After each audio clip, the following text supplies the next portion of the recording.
Andy, doesn't it feel right hearing that music? We're finally back together. We finally got back. So welcome back to another edition of Civic Affairs with your hosts, as always, Alex Parr and Andy Martins. So today's show, we have a little bit of a theme going, as Steve Butland, one of the councillors in our city, he's going to be resigning, not going to be going for another run at councillor. So do you want to give us a little tidbit about that, a little more information? Sure, Alex. Great being back with you, and hey, we're back at it, and I thought it'd be a great idea because Steve's been in politics as a councillor, an MP, and a mayor in the late 90s, and I asked Lisa of Zoellen to come and join us because this illustrates the amount of appeal that Steve Butland's had in our community over the last 25 or 30 years, and Lisa being from the Sault and a candidate for Ward 2. Welcome back. Thank you very much. What do you feel should be prioritized in Ward 2? We have the signage with Roger Brooks, the one-way streets, and cleaning up downtown. Where do you feel the initiative should start in Ward 2? Well, Ward 2 is a very diverse area. So while you do have your downtown core, you also have the needs of your people that are on Gore Street. You have the needs of the people that are, living around the YMCA, and the needs of the people that are a little more east. That, there's been a lot of discussion about what's happening with the old General Hospital and stuff like that. And also, another priority from what I've been hearing, because I've been talking to people in Ward 2, is about safety concerns and the break-ins and things like that. So I was at Roger Brooks' presentation, and it was very interesting for me as both someone who owned a downtown business, and I had offices downtown as both Sea Youth Association ED and Arts Council ED, and I've done a lot of work within that whole downtown area and part of the downtown dialogue. So a lot of the recommendations that came through have been recommendations that, have been part of discussions that I've been part of prior years, right. Such as turning Queen 2 ways and the signage. And what I found interesting, because we know where we're going and we do our Sioux-isms, like turn at the Kmart Plaza. Well, there's no Kmart Plaza anymore. But a lot of communities do that. I mean, I lived in Windsor for 13 years and it was the same thing. And I was not a Windsorite. And I'd be like, what are you talking about? Like, turn at the old N&D supermarket. So I think just as a smaller community, we tend to do that. But the signage piece was interesting because we don't, I think, as residents, we see the signs and we just know they're there and we know where we're going, but really having that fresh view coming in. And signage is important, especially because we do have so many one-way streets. Are you going up 17 North? Are you trying to get to 17 East? Where are all the amenities that we want people to know where they are? So I definitely agree that signage is critical so that we can get people moving to the places where we want them to go. Cleaning up the downtown has always been a part of a discussion that's been going on for years, and that's really a collaborative approach. So it's your building owners, it's your business owners, it's organizations that are working within. We did the graffiti reframed project, which we saw some revitalization on Gore Street. There's with the flower bomb and a lot of really cool initiatives that brought the neighborhood together. So definitely we need to see more of that. And what's been interesting is, since I've been back, my old lead graffiti artist is like, okay, like what can we do? Like, what do they want to do? Let's write a grant. Let's do graffiti alleys. So there are people here in this community that want to do that. But I think definitely, in dealing not just at Ward 2, because while the city is divided into wards, we have the same concerns. We want a healthy community, we want a safe community, and we want a vibrant economy. So it doesn't matter what neighborhood you live in. Those are three key cornerstones of a healthy community that I think go across the board for all the wards. And that basically takes the words right out of my mouth for my next question. I was going to ask you, are there any concerns that need addressing in Ward 2 that also need to go a little bit farther community-wide? Definitely, and I kind of take the approach, because I am a professional grant writer, and logic models and doing research and statistics are part of who I am. For a time I was board chair of Community Quality Institute, CQI, and we did the Sault Ste. Marie, like sort of how do you rate a healthy community, which was more like a data-driven quantitative research organization. So, you know, how do you identify the quality of life in Sault Ste. Marie is very statistically driven. When you take a look at health, it's a very different approach when you're looking at it from a qualitative perspective. If you have a healthy community, and if you have people that are, you know, living well, and if your drug use is down, and then your crime is going to be down. And then when you have those two things that are falling into place, then your economy is going to grow because people are feeling confident into the community. So it's very much a formula, you know, A plus B must equal C. So, and that is how I take a look at not just our community, but all communities really need to kind of take a look at that very formulated approach, but also a very mindful approach on how do we get to where we're at. You can say the economy is the most important thing, and yes, we need jobs. However, if you don't have a healthy community where people aren't living in isolation and aren't having health problems and can access health care, and we can take care of our elderly people and they can engage in community, that's a big thing, is engaging in community, then your crime's going to go down and then your economy is going to grow. So I really take a look at how do we help communities in that regard. And I've been part of initiatives that have looked at it in that way, and I find that's just, it just makes sense. It's almost a domino effect. Once the one goes, the rest of them are going to follow Exactly. suit. And you can blame Dr. Francis Guth, who taught me first-year philosophy at Algoma University. It was syllogistic logic, and it's very much that patterning of, you know, if you want this initial outcome, how are you going to get there? And almost what they call backward design. Oh, okay. Yeah. Well, thank you, Lisa. We got a little bit more with Lisa right after this quick break. Come back to Civic Affairs.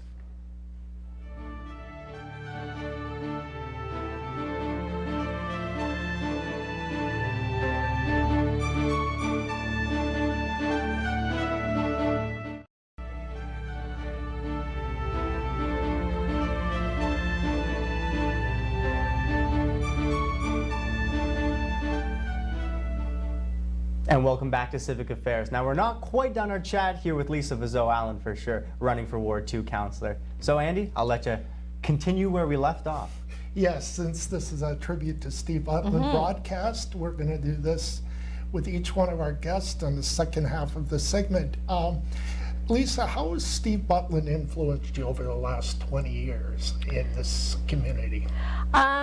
Steve, he won't remember, but I mean, the first meeting of Steve was in the early 90s when he was MP, and I was just graduated. I was going to work in the UK. I had a work permit, and there was an issue with my passport, and it was just a kerfuffle. And Steve's office took care of it, and Steve was like, you know, oh great, go to England, come back, and I did. Right. So, but also, while I was executive director of Sioux Youth Association, I made a point of individually contacting each of the city councilors to have face-to-face meetings with them. And Steve was one that did show up to my office, and very much a supporter of both Sioux Youth Association and the Fresh magazine that we published. And then he would say, like, can't we do it digital? Why do you have to have print? And I remember having this discussion, was like, can you imagine what it feels like when you hold that piece of paper and you see your name as a youth like contributor, or your photography or your poetry or whatever, and he's like, oh yeah. Then he got it right. Like, yeah, like when you actually see something in print, it's just so powerful. And then we worked together again. We were both on the community committee on graffiti, which was numerous organizations, spearheaded by Susan Myers and Steve Butland, and, you know, utilities and police force, the Arts Council, you know, the Art Gallery, Nordic, Downtown Dialogue. So it was all encompasses. Out of that, the Arts Council, of which I was head, and Nordic Institute, we wrote the Trillium Grant to do both the research piece onto how graffiti changes a neighborhood and also doing the murals in the Gore Street corridor. So we had their endorsement, which really helps when you're doing an application.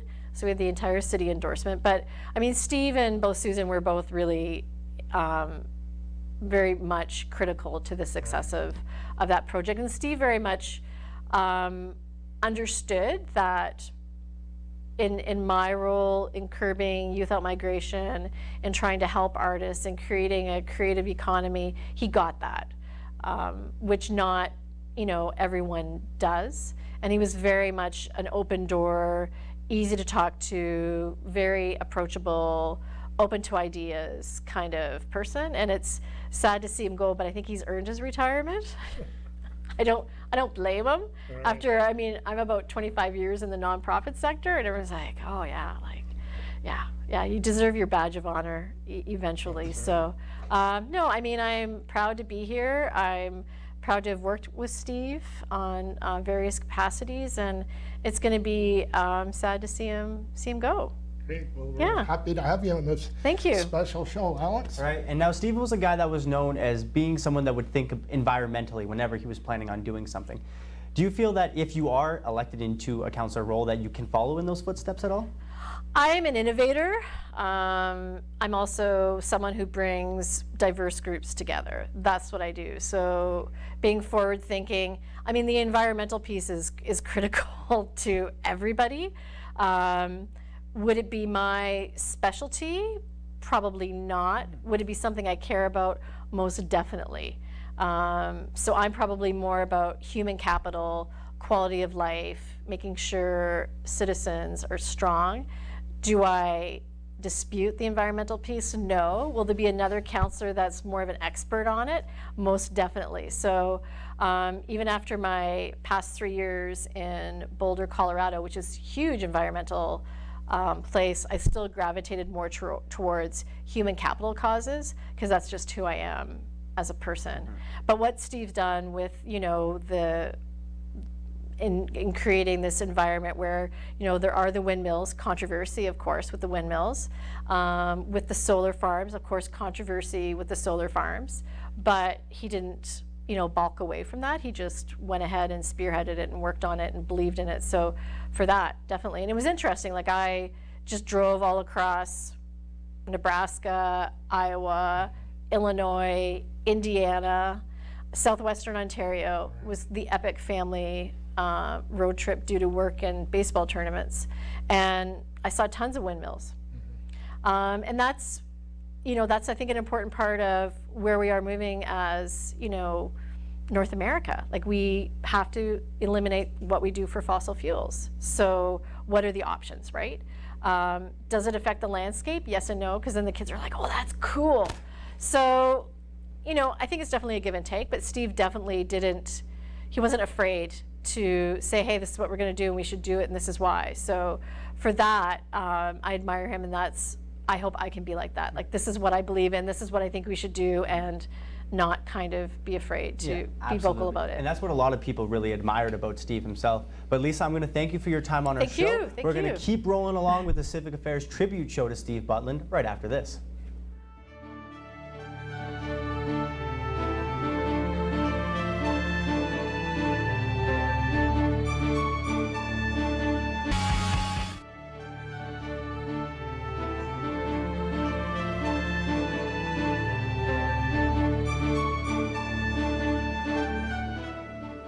Welcome back to Civic Affairs. I'm Andy Martins with Alex Parr, and we are continuing our Steve Butland salute and tribute, and no one better to be here than our former CAO, Joe Fratesi. Joe, thank you for doing this. Happy to do it.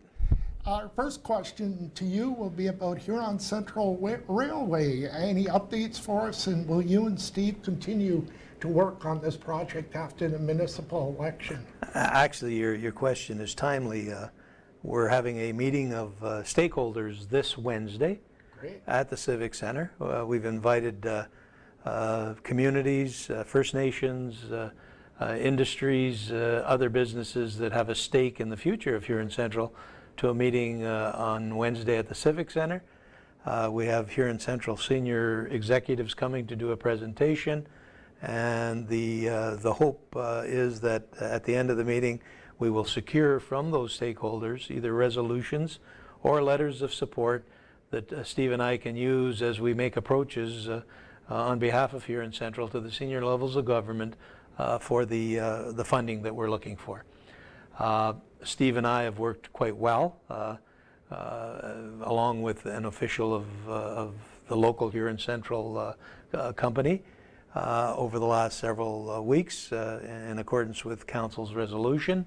And our aim is to try and secure, prior to the election, but certainly before the end of the year, the commitments that we need from the senior levels of government to see Huron Central continue to operate, not only because of what's happening and has been happening in the last little while, but because what we foresee as potential for our community in the next 5 or 6 years. Certainly the guys I'd want representing this community. And do you see the total timeline of this project? Will it be like 2 years, or is that an unknown at this point? The request from the senior levels of government is for funding assistance to do ongoing improvements to the rail line and to the equipment that carries cargo. Ring of Fire has a great part to play in the potential that I talked about, but the future transportation needs of SR Algoma Steel, of Domtar and Espanola, of AECOM just in the Sudbury area, all play into the need to save this line. People talk about potentially passenger rail. If this line is lost to the cargo, there is absolutely no chance that you'll have a passenger rail line operating. So you need to save the cargo line if you're at all expecting We to. need to do this. Absolutely, we need to do this. Alex? Now, Joe, looking back at when you were the CAO of the city and you decided to retire, was there anything you felt you left unfinished on the table, or something you went, you know, I really wish I could have kept working on that? No, not really, because when you're a member of council or the CAO, every day brings to you new issues that need to be dealt with. So I had been the CAO for 19 years, before that the mayor for a little over 10 years, before that a councillor for 6 years. Done it all. So many of the things, Algoma Steel, for example, had gone through several bankruptcies during my period of time, and we came out of it very successfully, and that gives me, you know, real reason to be hopeful that this time we'll come out of it again a strong company. Steel is cyclical. As long as we accept that that's the nature of the beast, we'll deal with the beast. So back to your question, did I leave anything undone? No, there is always something to be done. So the next crew, I guess, is charged with, you know, getting those things done, because there'll always be something for them to do. Absolutely. It's their turn to be at bat. Exactly. This is a little bit of a tribute broadcast to you as well. Do you have some favorite moments of, as councillor, mayor, and CAO out of all those years that you can share with us a little bit? Well, we talked about the problems that SR Algoma Steel had, and I was very happy that we were able to deal with them, collect all our taxes, and see a company emerge that was even stronger than beforehand. The city's waterfront is something I'm very proud about. The hospital being built and consolidation of 2 hospitals into one is something that council during my period of time needs to be proud about. Street construction and you know, new diversions, third line, those kinds of things. It's an ongoing thing, so there are many things that happened that I think made us a better city during my period of time, and hopefully those kinds of things will continue. Great. Well, Joe, after a quick break, we're going to pick your brain a little bit more. It is a Steve Butland tribute show, so we're going to have to see what kind of stories you've had working with him throughout the years. So stay tuned. We'll be back with Joe Fertacci.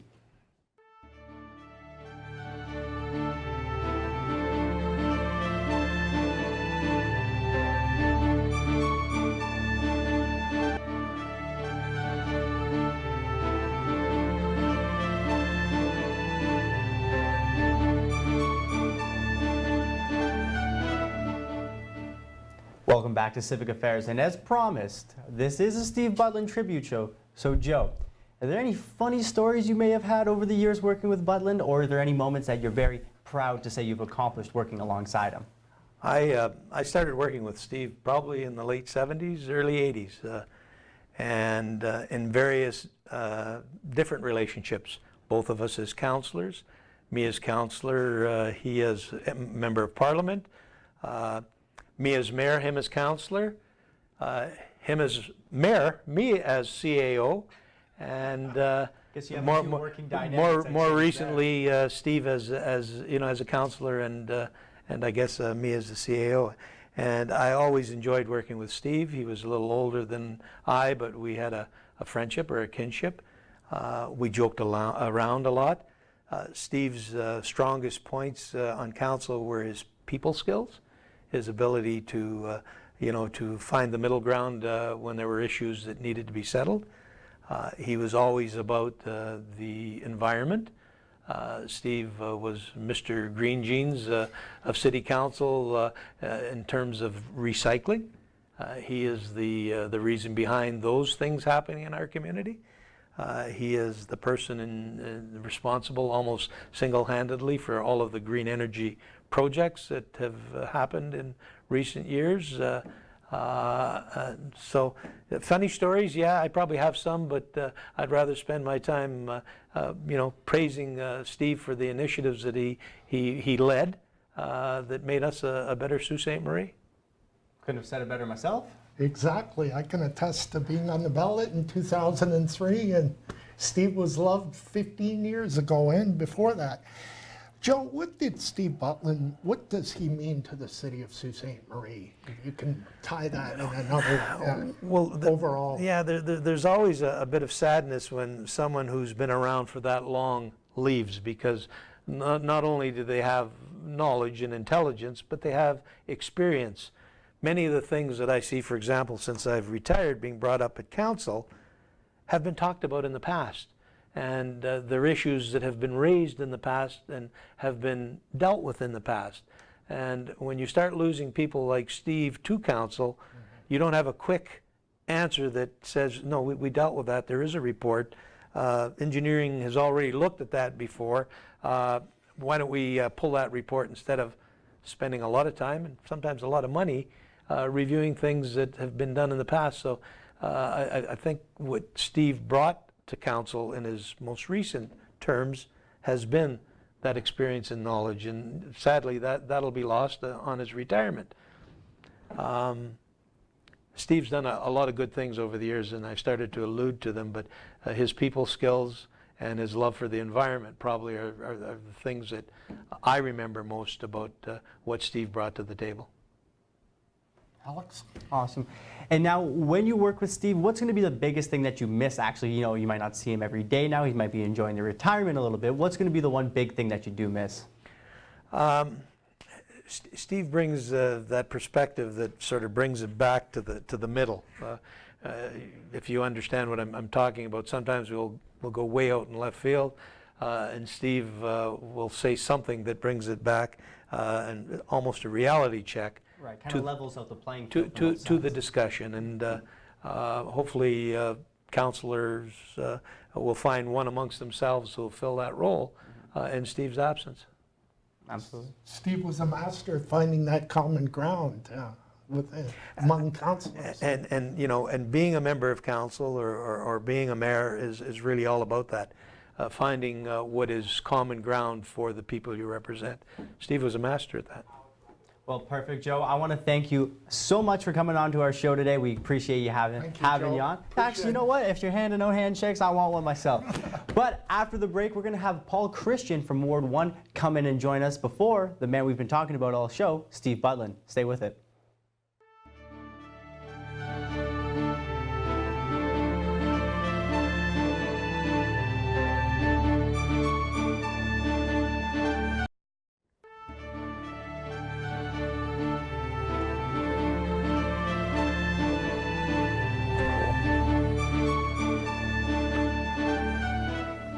Welcome back to Civic Affairs on TV. Alex Parr, Andy Martins, as we continue the salute to Steve Butland. And our next guest is Councillor Paul Christian, who knows something about working with Steve Butland. And Paul, before we'll get to that in a second, segment.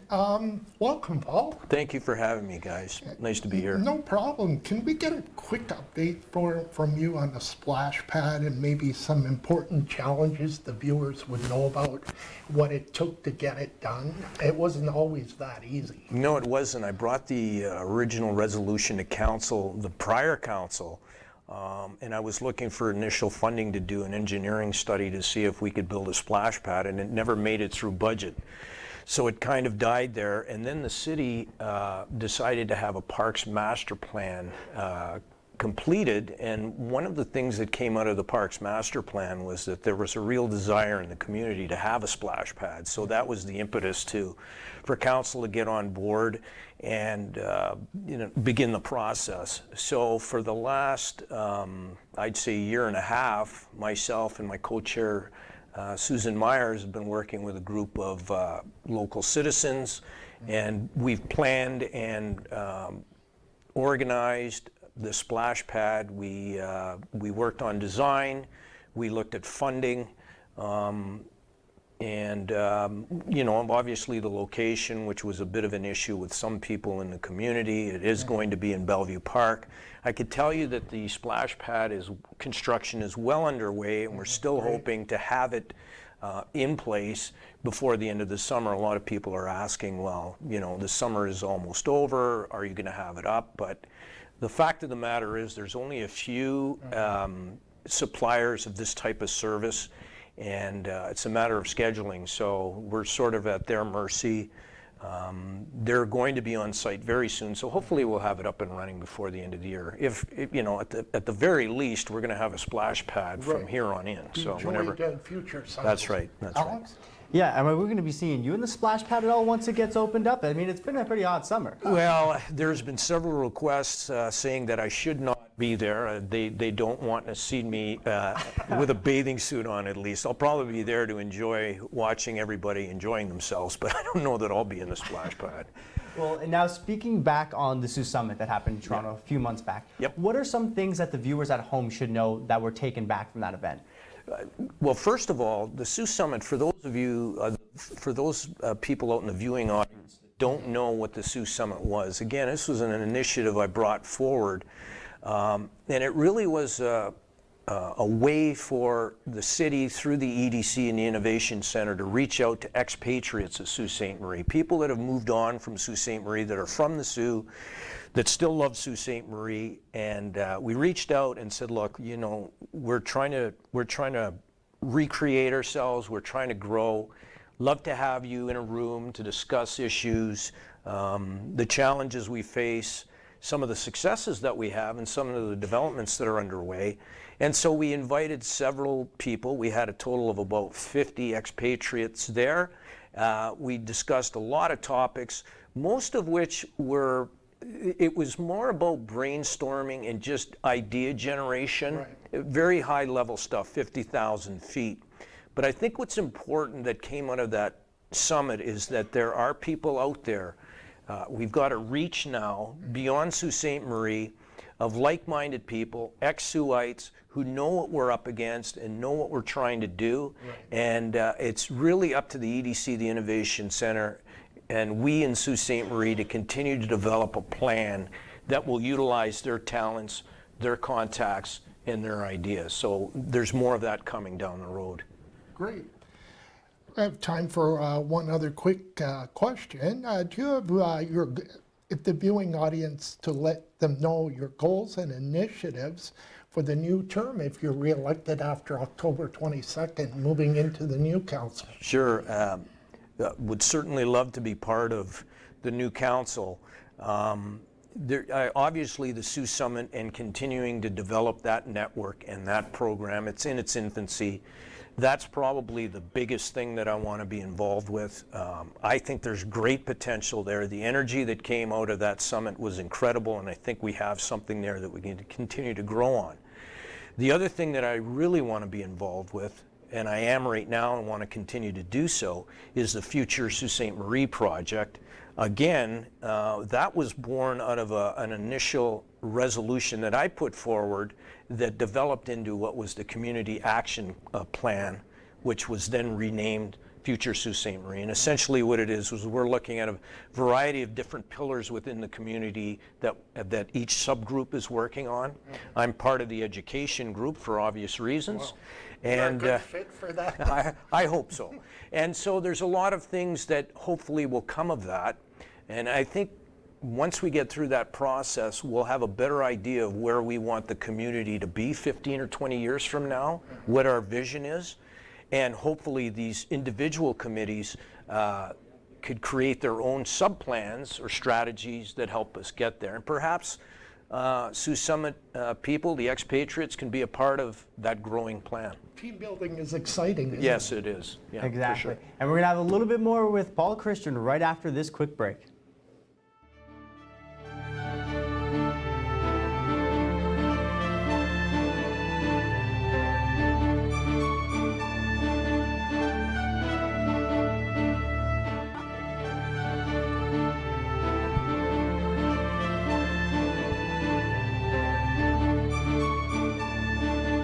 Welcome back to Civic Affairs on TV. We're live from the Superior Media Studios. Alex Parr, Andy Martins. We're having fun to attribute to a politician that's been around for a long time, Steve Butland, and this gentleman here next to me knows something about working with Steve Butland. He says with a bit of a smirk on his face.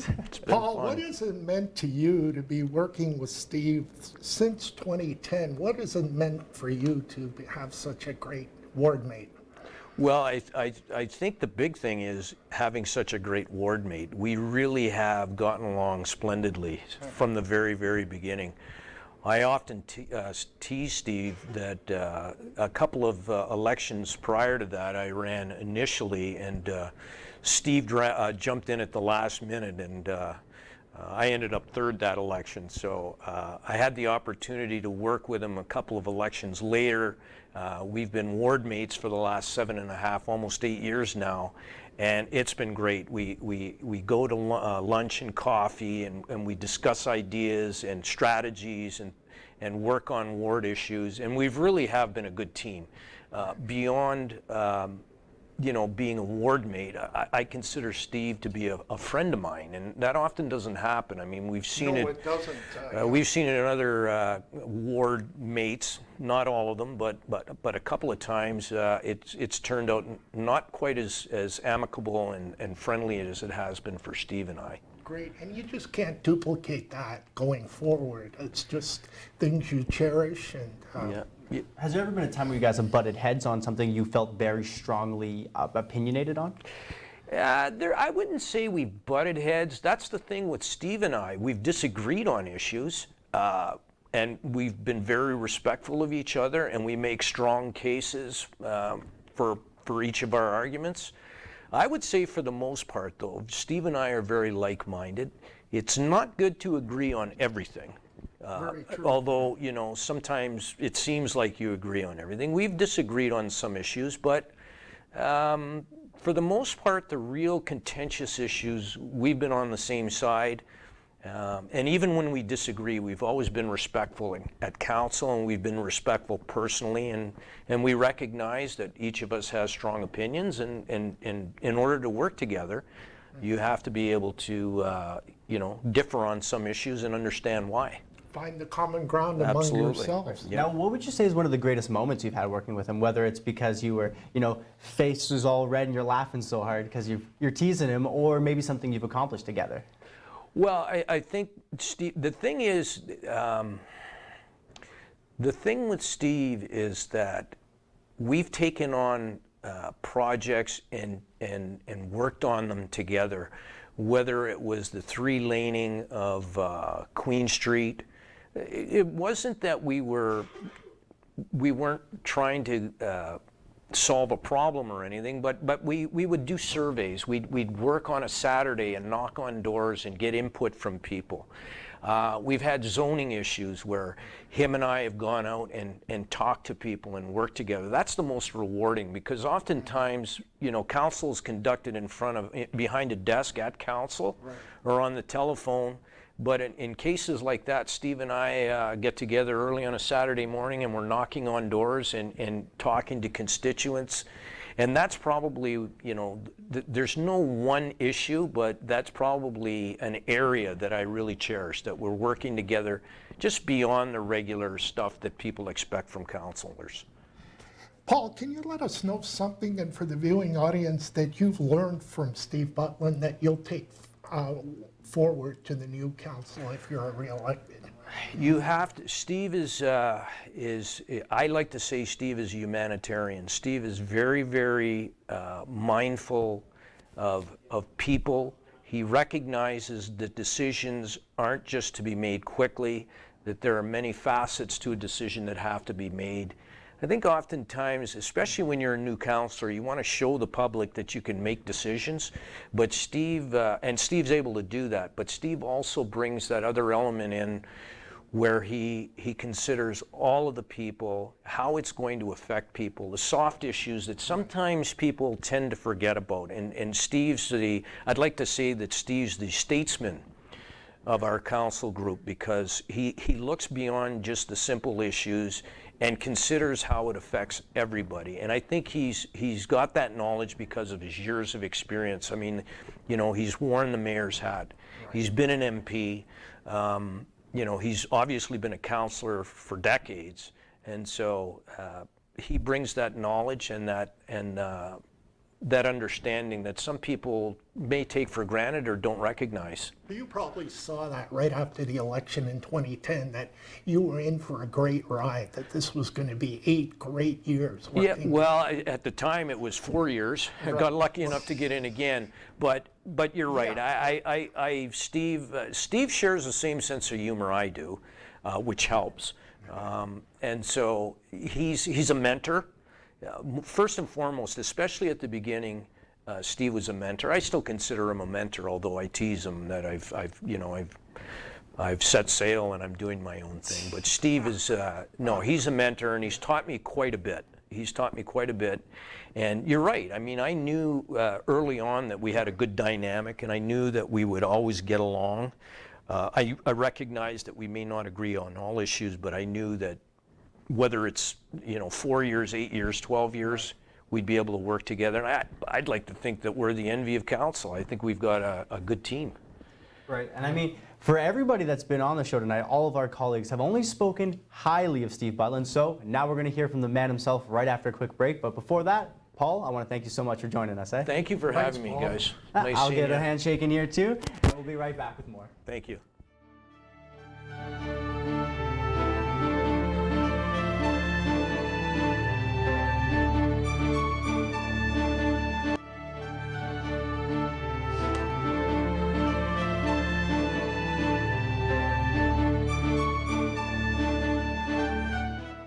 Welcome back to Civic Affairs with Alex Parr and Andy Martins. Now, we've got the man in studio that we've been talking about for the last 45 minutes of this hour-long show, Steve Butland. Steve. Drum roll. Yeah, drum roll, please. Steve, how you doing today? I'm doing very well, thank you. So, I'm sure over the last 15 years of being a councillor, you've encountered some special moments, some that you can really say, you know what, I'm proud of that, I can hang my hat on it. Do you want to maybe dive into those a little bit?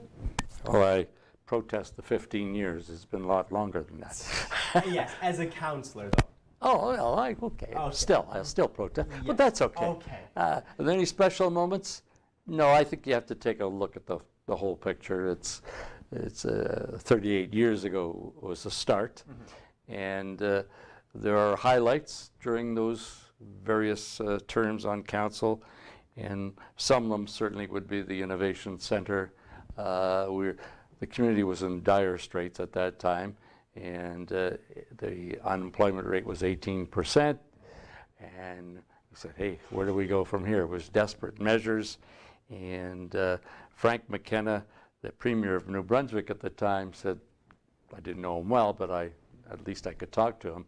He said, you got to go to IT, that's where to go.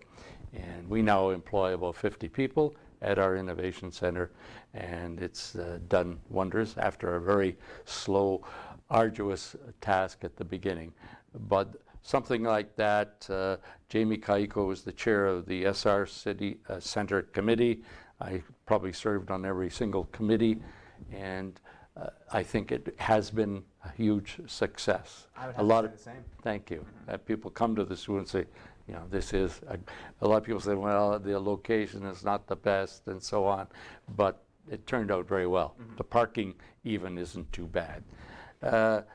Lately, the Northern Community Center, the soccer fraternity for years said we have no place to play, and I've never been a soccer aficionado, but when my grandchildren started to play, and we were playing at the Sioux College gym, and that's not real soccer. They had a lot of fun, and it was enjoyable, but It's not the same as being out on the field. it's not a with real the soccer nets and game. Fans That's cheering. that's right. So I'll never forget Clive Wilkinson, who's probably Mr. Soccer in Sault Ste. Marie. When we finally said we're going ahead, he kind of teared up, and that too has been I think a very good success. Something that is less costly, but for my own personal satisfaction, every day when I drive to the Civic Center, I see the flags flying of showing the diversity of Sault Ste. Marie. And that has changed rather dramatically in the last, I'd say, 10 years. Oh, definitely. Yeah.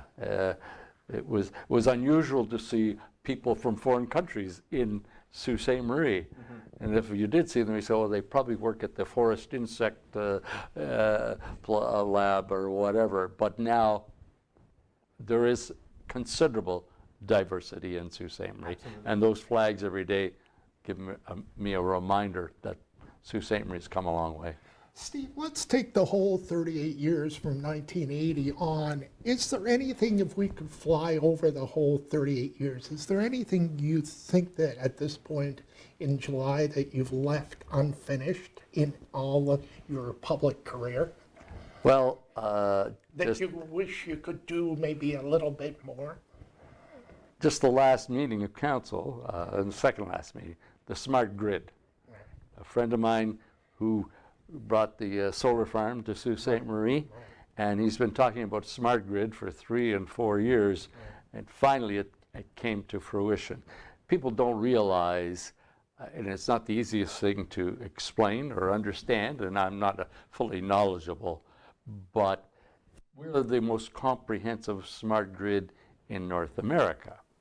We have an energy storage facility that is not unique, but it's close to being unique. And I believe is stronger than rumor now. We're having another energy storage facility that will dwarf the one we now have. So it's about 7, 8 years ago I said, we need to declare ourselves the alternative energy capital of North America. And even I felt, that's a little cheesy, Steve. But put on a good face, and we went with it. And I think at this point in time, that's where we are at. We are the alternative energy capital of North America, and we've got to start to promote it. That's unfinished business. Hey, that's who we are. We've got something that nobody else has. Let's tell them about it. All right. And right after this break, we'll continue the career retrospect with Steve Butland. Stay with it.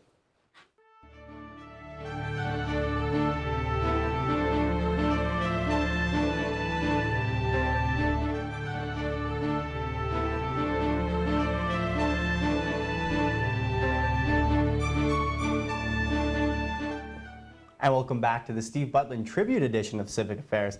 Now, if Paul Christian, who we just had on earlier, wasn't poking his head in and kind of chirping here at Steve, maybe we wouldn't ask him this, but I feel like it just speaks to the dynamic they spoke about earlier. So, Steve, tell us a little bit about what it was like working with Paul. Well, when you work with a friend, it's a lot easier. And we struck a rather immediate friendship. And I think he alluded to the fact that not all council members in partnerships in each ward, they get along, but I don't know if they ever become true friends. The same level as you. Yeah, it just makes the job a whole lot easier. And there is a dynamic between, when there are two people representing a ward, there's some competition, natural competition between the two people. But we've been able to set that aside, and I'm happy to say he was my friend when we started, and I'm leaving as a friend of his. There you go. I hope he's watching now. I hope that was Yeah, nice probably enough left, for you. yeah. Well, I can attest to that. These two guys got along because I was on the ballot of them many times in Ward 1. And these guys were a great team. Steve, how has the municipal landscape changed over the last 15 years in this city? 2018 versus 2003. How have we changed? Well, we've talked about the word diversifying for 40 years. And big changes in 1980 when I first got into this business. Algoma Steel employed 12,000 people. It now employs about 3,000 people. They produce twice as much steel as they did in 1980. And we talk about diversifying, and I think we're getting there. I talked about the energy. That's where we are, the smart grid. Tourism continues to pick up. We've got cruise ships. We had 1 or 2. Now I know we've got 12, 15, 18, 20. The face of Sault Ste. Marie has changed, albeit slowly. We require immigration. Now, not everybody's in favor of a whole lot of immigration, but without immigration, the deaths are, young families have 1 child, 2 children. The days of having 5, 6, 7, 8 are no more. So we have to start thinking about bringing people to Sault Ste. Marie. And the quality of life is a wonderful thing in Sault Ste. Marie. Oh, definitely. The people that, I remember when OLG came to Sault Ste. Marie and they had the head office, they said the head office would be in Sault Ste. Marie. We had a heck of a time to get people to leave Toronto and come to the Soo. They said, well, my wife won't have a job and so on. But when they got here, they said, well, this is the best thing we ever did because the quality of life is indeed Oh, definitely. Just- I've been here 28 years because of the OLG. And fantastic. Yeah, and what I would say, we have changed, the face is changing, but I need to say, we are still a steel city. We should be proud to be a steel city, and I'm very convinced and optimistic that very soon we'll come out of this credit protection, and that will lift this cloud over everybody's head and say, okay, let's move forward, but let's celebrate steel. And Steve, just before we go and wrap up the show, you've had 3 colleagues of yours come on and speak very highly of you. If you had one word to describe how that makes you feel, because you're in a job that's up for easy criticism, right? It's politics. How would you say that makes you feel? Gratified, rewarding. I love being around people. Having been a school teacher for 35 years and more or less 35 years in the political career, be they young or old, it's great to be around people and enjoy one another, like one another, and love one another if you can. I don't think anybody could said it better. So Steve, I want to thank you. Andy, I want to thank you as well. Right. Steve, yes, absolutely. Thank Real you so much pleasure, for gentlemen. coming on. Real pleasure, a real Thank you pleasure. for allowing us to do this Oh, today. come on. And that was another episode of Civic Affairs in the books. Thank you so much for watching, and we'll see you next time around.